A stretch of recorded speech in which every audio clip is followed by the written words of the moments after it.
تو اہل یہود جو ہیں وہ اونٹنی کا دودھ نہیں پیتے، اونٹ کا گوشت نہیں کھاتے، تو مسلمانوں میں فرض نہیں ہے اونٹنی کا دودھ پینا۔ ہمارے ہاں ہمارے خطے میں تو ویسے ہی رواج نہیں ہے، گائے یا بھینس کا دودھ پیتے۔ ہو سکتا ہے میں یہاں ہاتھ کھڑے کروں کہ کون کون ہے جس نے اونٹ کا دودھ پیا، تو بہت سارے لوگ ہیں ہم نے کبھی نہیں پیا اونٹنی کا دودھ، اونٹ کا گوشت کبھی نہیں، کا رواج نہیں ہے۔ لیکن وہ لوگ کہتے ہیں کہ چونکہ ہم اس مذہب سے اس طرف آئے تھے یہودی مذہب چھوڑ کے، تو وہاں چونکہ منع تھا تو طبیعت میں تھوڑی سی ناپسندیدگی تھی اونٹ کے گوشت کے تعلق سے، اونٹنی کے دودھ کے تعلق سے، تو دل میں خیال آیا کہ مسلمانوں میں فرض نہیں اور وہاں منع ہے۔ زیادہ غور کریں نوجوان میں کیا کہہ رہے ہیں۔ مسلمانوں کے ہاں ضروری نہیں، آپ نے کبھی نہیں سنا ہوگا کہ واجب ہے اونٹنی کا دودھ پینا یا فرض ہے اونٹ کا گوشت کھانا، یہاں ضروری نہیں وہاں منع ہے۔ تو دل میں خیال آیا کہ تھوڑا سا چلو اس مذہب کی بھی رعایت ہو جائے گی، تو ہم نے ارادہ کیا کہ اونٹنی کا دودھ نہیں پینا، اونٹ کا گوشت نہیں کھانا۔ اللہ نے قرآن نازل کر دیا، یا ایھا الذین آمنوا ادخلوا فی السلم کافہ، اے ایمان والو پورے کے پورے دین میں داخل ہو جاؤ، تمہیں ذرا سا بھی ادھر ادھر جانے کی اجازت نہیں ہے۔ یہ کیا بات ہوئی کہ تھوڑا سا یہ بھی اور تھوڑا سا وہ بھی، تھوڑا سا برادری بھی، تھوڑا سا قبیلہ بھی، تھوڑی سی دنیا داری بھی؟ نا غلام فریدہ میں ساری تیری، ساری تیری، آپ کو مکمل اس طرف جانا ہے۔ یہ نہیں ہو سکتا کہ آپ کہیں کہ ٹھیک ہے میں محفل ہوں تو چلو ٹھیک ہے، وہاں بھی ہلکی سی صدارت کار آتے ہیں اور وہاں معاذ اللہ تعالیٰ ناچ گانے کا اور غیر شرعی کاموں کا پروگرام ہوا تو دوڑ کے میں ادھر سے بھی چکر لگاؤں، تو یہ بات درست نہیں ہے۔ ان کو بھی سمجھائیے کہ یہ کام درست نہیں ہے۔ تو ذکر رسالت معاب کرنا ہے تو پھر ہر جگہ کرنا ہے، پھر ہر مقام پہ کرنا ہے، پھر شادی والے دن بھی کرنا ہے، پھر ولیمے والے دن بھی کرنا ہے۔ اور پھر یہ تو نہیں نہ ہونا چاہیے کہ دکھوں کا رشتہ رب رسول سے چھوڑ دیں۔ اسٹیج والے تو موبائل نہ چلائیں کم از کم، اللہ تعالیٰ جزائے خیر دے۔ ہم جب جانوروں پر رحم کی بات کرتے ہیں تو ہم کہتے ہیں بیچارہ بے زبان ہے، یعنی اپنا درد، اپنا دکھ، اپنی تکلیف بتا نہیں سکتا۔ زبان بڑی نعمت ہے کہ آپ اپنا ما فی ضمیر کہہ سکتے ہیں، دل کی بات بتا سکتے ہیں، اپنے دکھ کا اظہار کر سکتے ہیں، لیکن زبان کی نعمت کا بھی صحیح استعمال کرنا بڑا ضروری ہے۔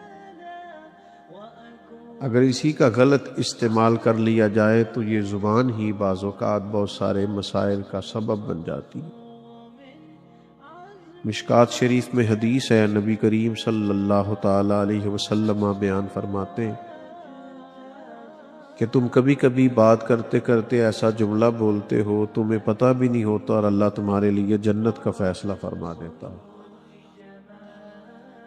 اور تم بات کرتے کرتے کبھی کبھی ایسا جملہ کہتے ہو تمہارے علم میں بھی نہیں ہوتا، تمہاری توجہ بھی نہیں ہوتی، اور اللہ تمہارے لیے جہنم کا فیصلہ کر دیتا۔ معاذ اللہ۔ سوچ کر بولنا چاہیے، صحیح بات کرنی چاہیے، شر سے، غیبت سے، فتنے سے، بری بات سے اور طعنہ زنی سے اپنی زبان کو محفوظ رکھنا چاہیے۔ کوشش کرنی چاہیے کہ باتیں کم ہوں، زیادہ بولنے سے جملے بے وقت ہو جاتے ہیں، زیادہ باتیں کرنے سے انسان کی وزاداری پہ فرق پڑتا ہے۔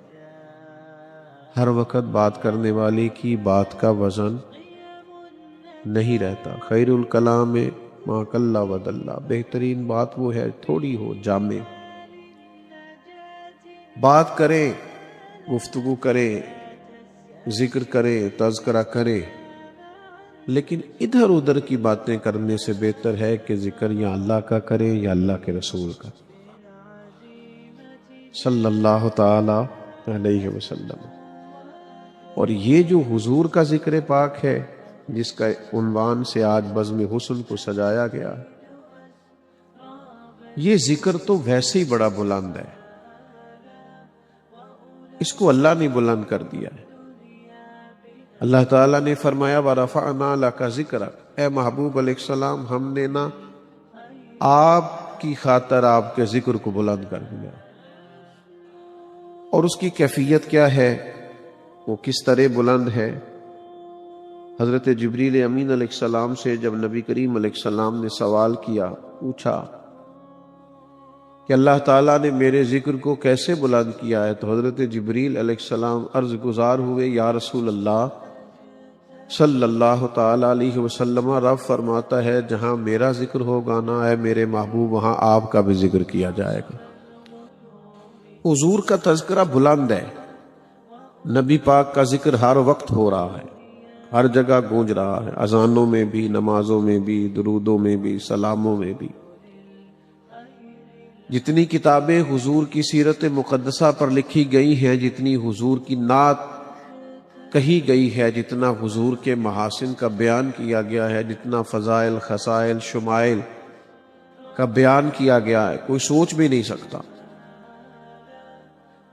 ہم تصور بھی نہیں کر سکتے کہ کس طرح اللہ تعالیٰ نے اپنے محبوب کے ذکر کو بلند کیا، یہاں تک کہ دوسرے بھی، غیر بھی۔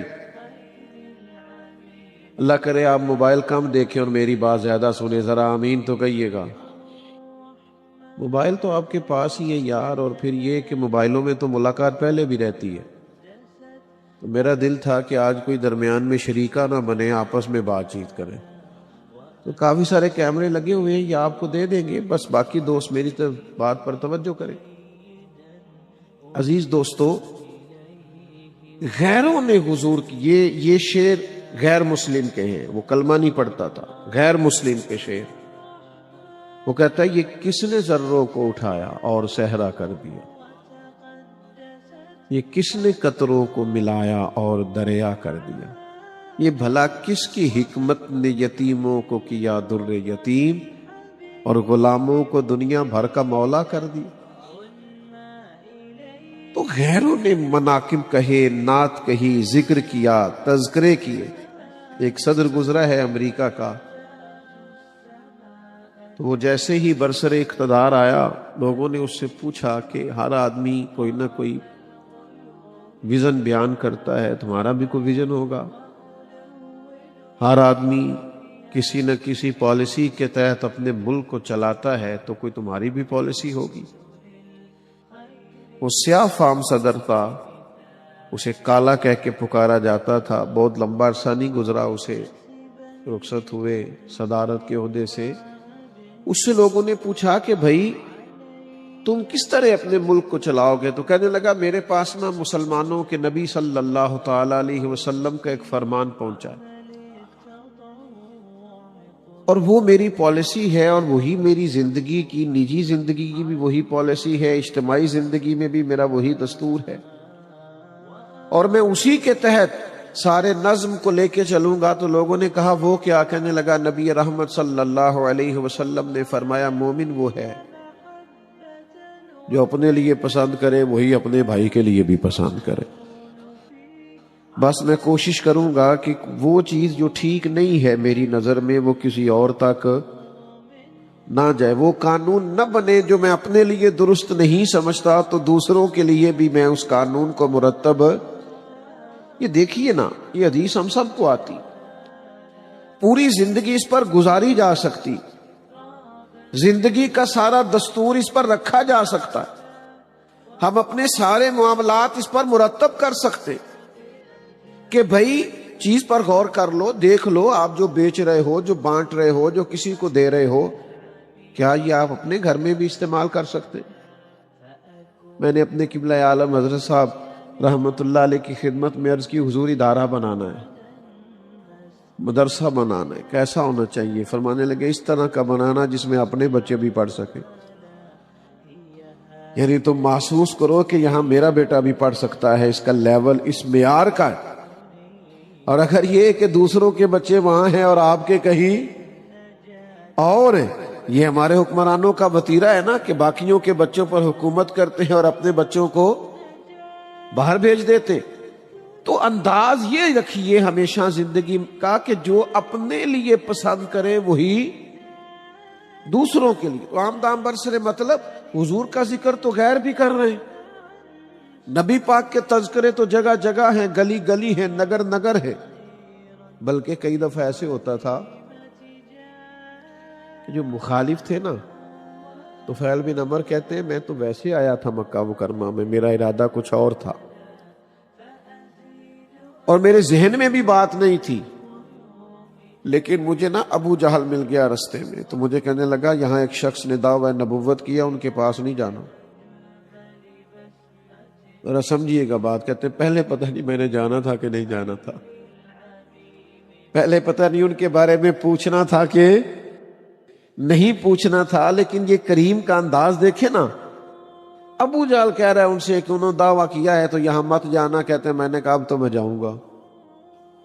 انہوں نے کہا کہ وہ معاذ اللہ شاعر ہیں, تو کہا میں شعر و سخن ردیف قافیہ مجھ سے زیادہ کون سمجھتا ہے. تو کہا کہ وہ جادوگر ہیں, تو کہا میں نے بڑے بڑے معاذ اللہ کا جادوگر ہے, تو کہا میں نے بڑے بڑے آسیب اتار دیے ہیں.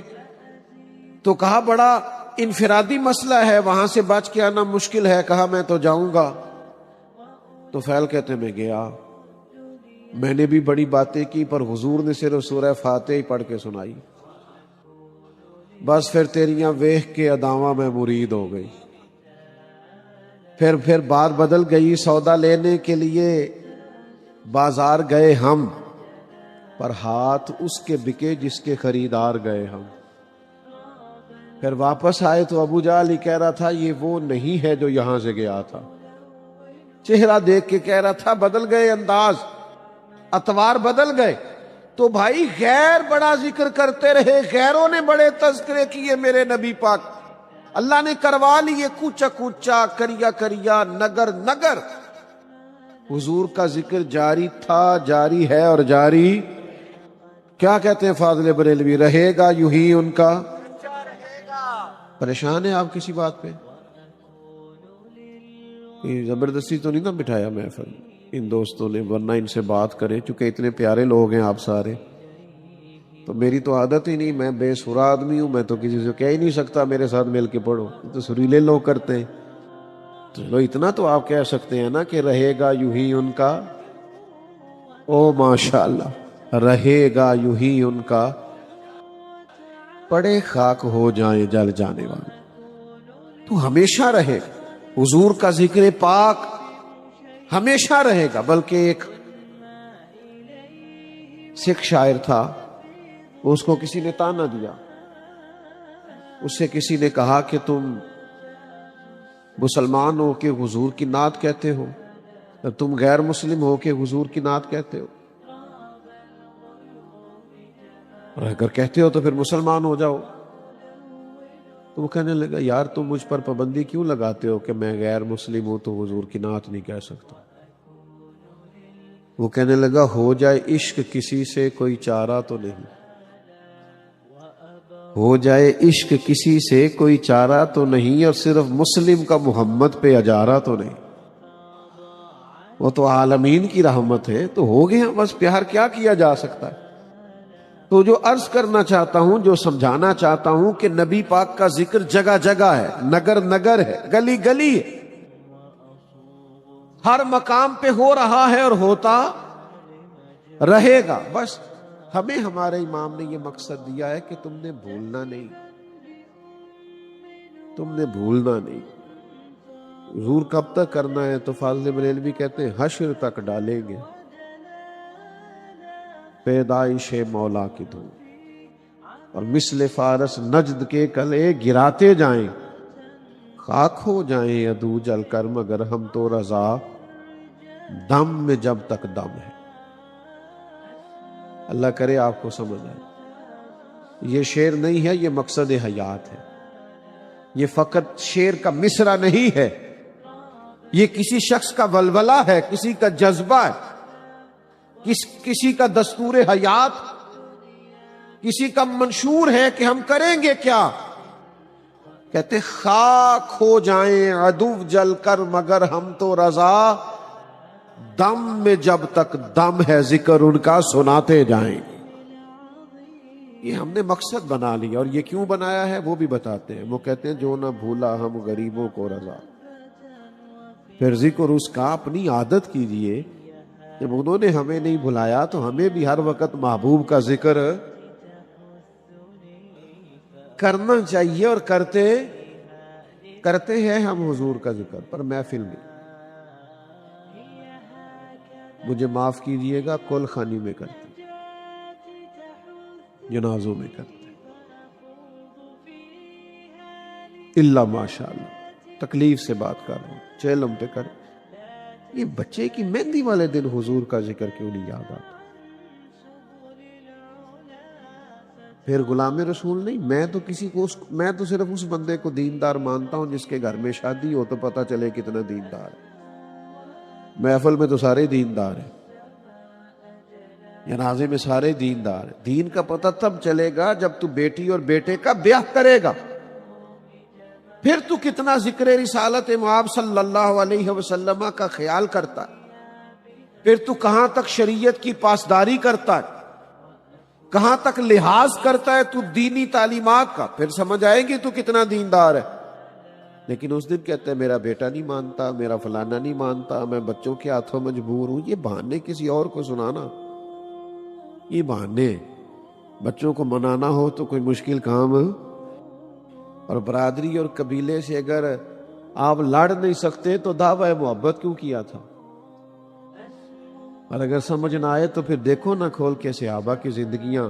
ان کی تو ساری برادری، سارا قبیلہ، ان کی تو بیویاں، بچے، بہن بھائی کہہ رہے تھے دین قبول نہیں کرنا. انہوں نے کہا سب کچھ چھوڑ دینا ہے، محمد عربی کا دروازہ نہیں چھوڑنا صلی اللہ علیہ وسلم. لیکن وہ محفل میں ادھار ٹوپی لے کے آ جانا کسی سے، اور جناب بڑا زبردست دیندار بن جانا، اور اس کے بعد ساری مرضی کے کام کرنا، تو یہ بھائی آدھے تیتر آدھے بٹیر بننے سے کام نہیں چلتا. یا ایھا الذین آمنوا ادخلوا فی السلم کافہ. اے ایمان والو پورے کے پورے دین میں داخل ہو جاؤ. آدھے تیتر آدھے بٹیر بننے سے گزارا. وہ میں تو کئی دفعہ نا، وہ جو بڑے ہوتے ہیں نا ہمارے اسٹیجوں پہ، نقیب، خطیب، نعت خواں، ان سے بھی گزارش کرتا رہتا ہوں کہ بھائی آپ فل ٹائم دیندار بنے. یہ جو آپ نے جوز وقتی پکڑا ہوا ہے نا نظام، شادیوں میں آپ جاتے ہیں تو آپ کا لباس ہی اور ہوتا ہے، ایئرپورٹوں پہ آپ سے ملاقات کریں تو آپ کے رنگ ڈھنگ ہی اور ہوتے. تو بھائی یہ آپ نے کون سا دین اختیار کیا ہے کہ جس میں تھوڑا سا آپ یہ بھی کر سکتے ہیں اور تھوڑا سا آپ وہ بھی کر سکتے؟ پورے کے پورے دین میں داخل. حضرت عبداللہ ابن سلام رضی اللہ تعالیٰ عنہ نے اور ان کے کچھ دوستوں نے یہودی مذہب چھوڑ کر دین اسلام کا کلمہ پڑھا تھا. تو اہل یہود جو ہیں وہ اونٹنی کا دودھ نہیں پیتے، اونٹ کا گوشت نہیں کھاتے. تو مسلمانوں میں فرض نہیں ہے اونٹنی کا دودھ پینا. ہمارے ہاں ہمارے خطے میں تو ویسے ہی رواج نہیں ہے، گائے یا بھینس کا دودھ پیتے. ہو سکتا ہے میں یہاں ہاتھ کھڑے کروں کہ کون کون ہے جس نے اونٹ کا دودھ پیا، تو بہت سارے لوگ ہیں ہم نے کبھی نہیں پیا اونٹنی کا دودھ، اونٹ کا گوشت کبھی نہیں، کا رواج نہیں ہے. لیکن وہ لوگ کہتے ہیں کہ چونکہ ہم اس مذہب سے اس طرف آئے تھے یہودی مذہب چھوڑ کے، تو وہاں چونکہ منع تھا تو طبیعت میں تھوڑی سی ناپسندیدگی تھی اونٹ کے گوشت کے تعلق سے، اونٹنی کے دودھ کے تعلق سے. تو دل میں خیال آیا کہ مسلمانوں میں فرض نہیں اور وہاں منع ہے. زیادہ غور کریں نوجوان میں کیا کہہ رہا. مسلمانوں کے ہاں ضروری نہیں، آپ نے کبھی نہیں سنا ہوگا کہ واجب ہے اونٹنی کا دودھ پینا یا فرض ہے اونٹ کا گوشت کھانا. یہاں ضروری نہیں، وہاں منع ہے. تو دل میں خیال آیا کہ تھوڑا سا چلو اس مذہب کی بھی رعایت ہو جائے گی. تو ہم نے ارادہ کیا کہ اونٹنی کا دودھ نہیں پینا، اونٹ کا گوشت نہیں کھانا. اللہ نے قرآن نازل کر دیا، یا ایھا الذین آمنوا ادخلوا فی السلم کافہ. اے ایمان والو پورے کے پورے دین میں داخل ہو جاؤ. تمہیں ذرا سا بھی ادھر ادھر جانے کی اجازت نہیں ہے. یہ کیا بات ہوئی کہ تھوڑا سا یہ بھی اور تھوڑا سا وہ بھی، تھوڑا سا برادری بھی، تھوڑا سا قبیلہ بھی، تھوڑی سی دنیا داری بھی؟ نا غلام فریدہ میں ساری تیری، ساری تیری، آپ کو مکمل اس طرف جانا ہے۔ یہ نہیں ہو سکتا کہ آپ کہیں کہ ٹھیک ہے میں محفل ہوں تو چلو ٹھیک ہے، وہاں بھی ہلکی سی صدارت کار آتے ہیں اور وہاں معاذ اللہ تعالیٰ ناچ گانے کا اور غیر شرعی کاموں کا پروگرام ہوا تو دوڑ کے میں ادھر سے بھی چکر لگاؤں، تو یہ بات درست نہیں ہے۔ ان کو بھی سمجھائیے کہ یہ کام درست نہیں ہے۔ تو ذکر رسالت معاب کرنا ہے تو پھر ہر جگہ کرنا ہے، پھر ہر مقام پہ کرنا ہے، پھر شادی والے دن بھی کرنا ہے، پھر ولیمے والے دن بھی کرنا ہے۔ اور پھر یہ تو نہیں نہ ہونا چاہیے کہ دکھوں کا رشتہ رب رسول سے،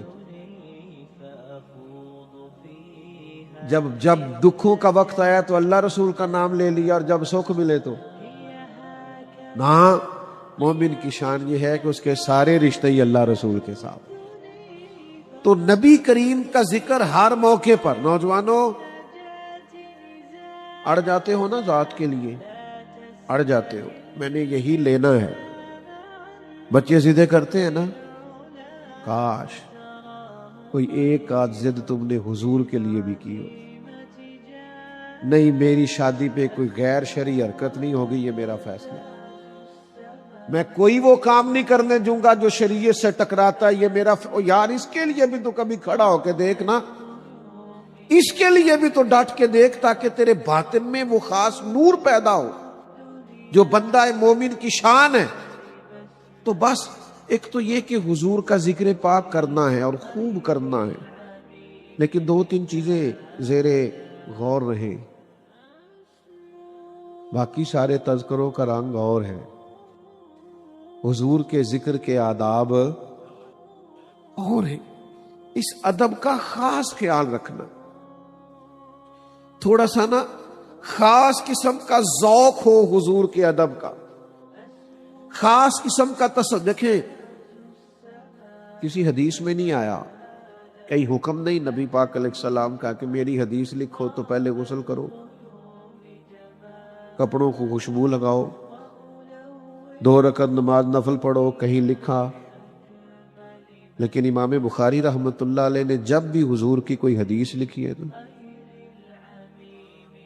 ہم بھی بہت ساری حدیثیں بیان کرتے ہیں تو ایک وضو سے ہی ہو جاتی ہے، لیکن امام بخاری نے ہر حدیث سے پہلے وضو کیا، ہر حدیث سے پہلے خوشبو لگائی ہے، ہر حدیث بیان کرنے سے قبل 2 رکعتیں نماز پڑھی ہے، اس لیے کہ ذکر عام نہیں، مدینے والے کا ذکر ہونے لگا، یہ رسول کریم کی بات ہونے لگی، یہ نبی پاک کے تذکار جمیلہ چھڑنے لگے۔ انہوں نے ہر موقع سے پہلے اپنے آپ کو اس ترتیب سے تیار کیا ہے جو ادب کا تقاضا ہے، محبت کا تقاضا ہے، شوق کا تقاضا ہے، وارفتگی کا تقاضا ہے۔ پھر قابل غور بات یہ ہے، میں کہہ چکا ہوں کہیں تاکید نہیں آئی، لیکن کسی شخص نے مزہ لینا ہو نا، کسی بات کا سرور حاصل کرنا ہو تو یہ اس کی اپنے نیت اور ارادے پہ ڈیپینڈ کرتا ہے۔ کچھ لوگ کسی سے ملنے جاتے ہیں تو اٹھ کے چلے جاتے ہیں، اور کچھ کسی سے ملنے جاتے ہیں تو سارے آداب کا خیال کر کے جاتے ہیں۔ وہ سارے آداب کا جو خیال کر کے جاتا ہے اس کا کشکول بڑا سیدھا ہوتا ہے، وہ فیض سے کشکول بھر کے لوٹتا ہے۔ پیالہ تو سیدھا ہونا چاہیے نا کچھ لینے کے لیے۔ تو یہی بات سمجھ لیں اور اس کو یاد کر لیں کہ حضور کا ذکر پاک تھوڑا انفرادی ہے۔ ہمارے اسٹیجوں پہ بعض اوقات بڑی بھاگ دوڑ ہوتی ہے حضور کے ذکر پاک کے لیے۔ میں تو خیر کمزور آدمی ہوں تو کئی دفعہ ڈر جاتا ہوں، وہ جب نقیب بھاگ کے ادھر چلا جاتا ہے نا، پھر بھاگ کے ادھر چلا جاتا ہے، انہوں پوچھئے کی اور لگا، کہتا میں جملہ دین لگا۔ تو جملہ دین لگا کہ بم جلان لگے تو کر دے جو بات کرنی ہے، ختم۔ اور پھر تو نے کتنی دفعہ کہا ہے اپنی نقابت میں اور خطابت میں کہ سارا قرآن حضور کا ذکر ہے، تو پڑھنا 4 آیتیں۔ پھر آپ یہ مہذب اسٹیج ہے، اس کو آپ اس کے آداب کا خیال کریں.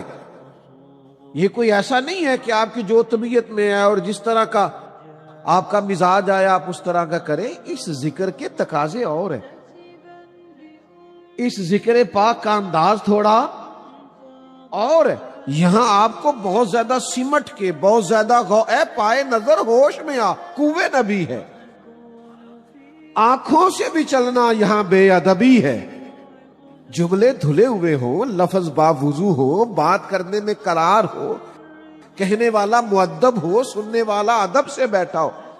یہ ساری کیفیات سے سرشار جب ذکر ہوگا تو پھر ذکر رسالت مآب کی لذت اور روحانیت حاصل ہوگی.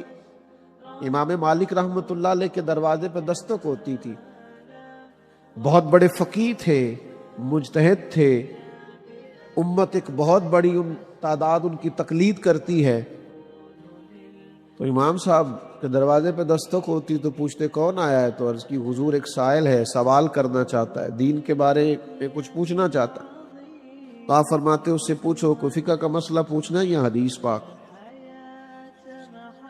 کہتے حضور اس نے ایک فقہی جزیے کے تعلق سے کچھ بات پوچھنی تھی. تو امام صاحب تشریف لاتے، باوضو بات کرتے اور اس کو رخصت کر دیتے. لیکن اگر وہ کہتا نا میں نے حضور کی حدیث سننی ہے، آ میرے دل آمنہ کے لال کی باتیں کریں، تو پھر امام صاحب پہلے امامہ باندھتے، خوشبو لگاتے، جبہ اوڑھتے، اور بندہ چاہے ایک سامنے بیٹھا ہے حدیث سننے والا، امام صاحب منبر پہ بیٹھتے، اللہ کی حمد کرتے، حضور کی بارگاہ میں درود و سلام عرض کرتے، اور پھر جھوم جھوم کے حضور کی حدیث بیان کرتے. یہ کیفیات پیدا کریں نا، یہ ذوق لائیں نا. آپ کا وہ انداز تھوڑا نرالا اور انفرادی ہو.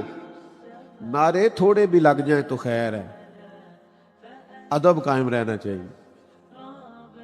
داد چلے، اب میں کوئی ثقیل سخت جملہ نہیں کہتا، داد امداد تھوڑی بھی ہو جائے تو خیر ہے، لیکن ادب بہرحال قائم رہنا چاہیے. ہر چیز جو ہوتی ہے وہ اس لیے نہیں ہوتی کہ بندہ ضروری فیمس ہی ہو اور نعرے ہی لگیں اور داد ہی ملے. اثر کرے نہ کرے سن تو لے میری فریاد، نہیں ہے داد کا طالب یہ بندہ آزاد.